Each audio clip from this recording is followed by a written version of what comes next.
നമസ്കാരം. The art of നിഷയിലേക്ക് എല്ലാവർക്കും സ്വാഗതം. ഇന്നത്തെ പെയിന്റിംഗ് രാധേ രാധേ. കൃഷ്ണന്റെ പ്രിയ സഖി രാധയെയാണ് ഇന്ന് വരയ്ക്കുന്നത്.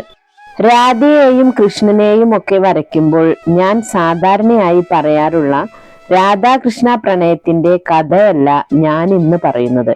പകരം കേരളീയ മ്യൂറൽ പെയിന്റിങ്ങിന്റെ ചരിത്രത്തെ കുറിച്ചാണ് ഇന്ന് പറയുന്നത്. ഒരുപാട് പേർ എന്നോട് മ്യൂറൽ ചിത്രരചനാ ക്ലാസുകൾ ഓൺലൈനായി തുടങ്ങാൻ ആവശ്യപ്പെട്ടിരുന്നു. ചില സാങ്കേതിക കാരണങ്ങളാൽ അത് ഇപ്പോൾ തുടങ്ങാൻ കഴിയില്ല.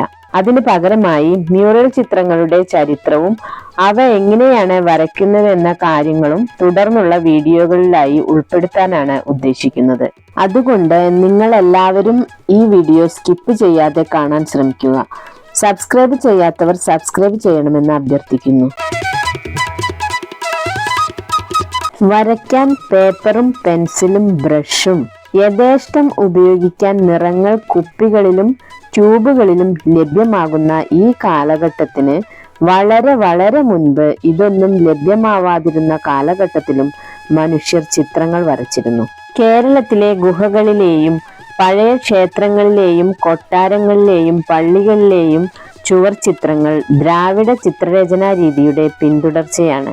ആന്ധ്രയിലെയും തമിഴ്നാട്ടിലെയും ചുവർ ചിത്രങ്ങളുടെ പ്രതലവുമായി കേരളീയ ചുവർ ചിത്രകലയ്ക്ക് വളരെയധികം സാദൃശ്യമുണ്ട്. ചിത്രങ്ങളുടെയും ചിത്രകലയുടെയും അടിസ്ഥാനം പല സംസ്കൃത ഗ്രന്ഥങ്ങളിലും കാണാം.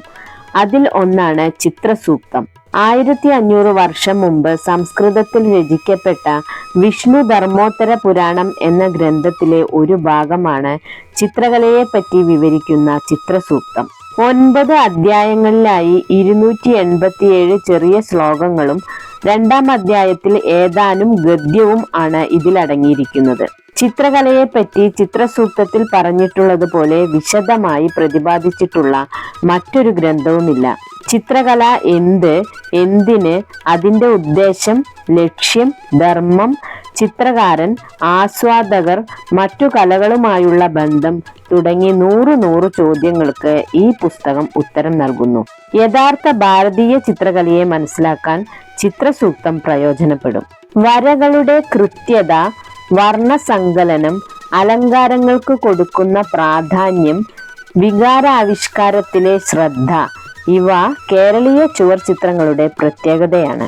കേരളീയ ചുവർ ചിത്രങ്ങൾക്ക് സൂക്ഷ്മതയും ഭാവതീവ്രതയും വർണ്ണ വൈവിധ്യവും ലഭിച്ചത് 8-ാം നൂറ്റാണ്ട് മുതലുള്ള കാലഘട്ടത്തിലാണ്. ആരാധനാമൂർത്തികളായ ദേവീ ദേവന്മാരുടെയും അവരുടെ ജീവിത സാഹചര്യങ്ങളുമാണ് മിക്കവാറും ചിത്രങ്ങളുടെയും പ്രമേയം. ശിവൻ, വിഷ്ണു, ഗണപതി, സുബ്രഹ്മണ്യൻ, അയ്യപ്പൻ, പരമേശ്വര താണ്ഡവം, ദക്ഷിണാമൂർത്തി, അഘോര ശിവൻ, ഭൈരവൻ, ഋഷികളുടെയും മനുഷ്യരുടെയും ദേവാരാധന, സാധാരണ മനുഷ്യരുടെ ഭക്തി, കിരാതാർജനീയം, മാർക്കണ്ഡേയ പുരാണം തുടങ്ങിയ ശൈവ കഥകളുടെ ആവിഷ്കാരവും ചിത്രീകരണ വിഷയങ്ങളിൽ ഉൾപ്പെടുന്നു. കേരളീയ ചുവർ ചിത്രങ്ങളുടെ ചരിത്രം 3 കാലഘട്ടങ്ങളിലായി കണക്കാക്കാം. പ്രാഥമിക കാലഘട്ടം, മധ്യകാലഘട്ടം, അന്ത്യകാലഘട്ടം. തിരുവമ്പാടി, പിഷാരിക്കാവ്, കളിയാമ്പള്ളി, കാന്തല്ലൂർ ക്ഷേത്രങ്ങളിൽ കാണുന്ന ചുവർ ചിത്രങ്ങളാണ് പ്രാഥമിക കാലഘട്ടങ്ങളിലായി കരുതുന്നത്.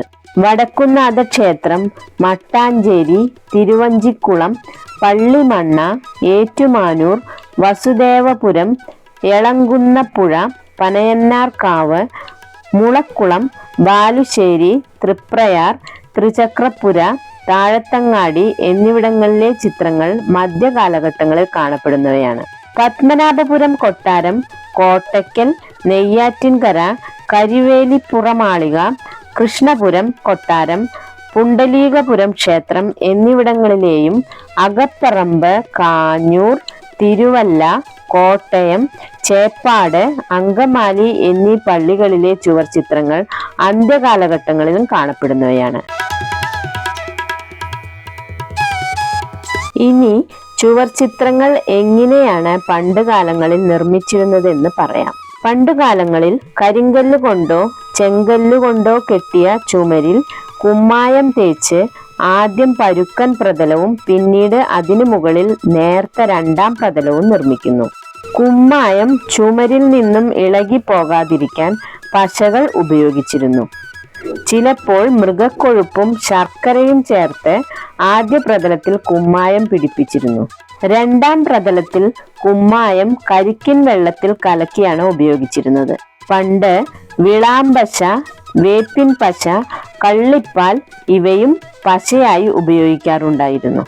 മഞ്ഞ, വെള്ള, നീല, പച്ച, ചുവപ്പ്, കാവി നിറം, കാവി, പച്ച കലർന്ന നീലം, ശ്യാമനീലം, കറുപ്പ്, സ്വർണ്ണമഞ്ഞ തുടങ്ങിയ നിറങ്ങളാണ് കേരളീയ ചുവർ ചിത്രങ്ങളുടെ വർണ്ണലോകം.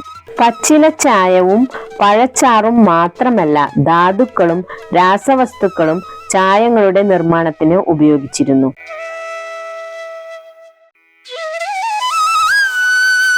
ഇതിന്റെ വിവരണങ്ങളുടെ ബാക്കി ഭാഗങ്ങൾ അടുത്ത വീഡിയോയിൽ ഉൾപ്പെടുത്തുന്നതാണ്. അതിനാൽ എല്ലാവരും മറക്കാതെ ആ വീഡിയോ കാണണം. ഈ വീഡിയോ ഇഷ്ടമായി കാണുമെന്ന് വിശ്വസിക്കുന്നു. ചിത്രകലയെ ഇഷ്ടപ്പെടുന്ന നിങ്ങളുടെ പ്രിയപ്പെട്ടവർക്ക് ഈ വീഡിയോ ഷെയർ ചെയ്യാൻ മറക്കരുത്. കൂടാതെ നിങ്ങളുടെ അഭിപ്രായങ്ങൾ കമന്റ് ബോക്സിൽ രേഖപ്പെടുത്തുകയും വേണം. നിങ്ങളുടെ നിർദ്ദേശങ്ങൾ തീർച്ചയായും ഞാൻ ഉൾക്കൊള്ളുന്നതാണ്. നന്ദി, നമസ്കാരം. Thank you.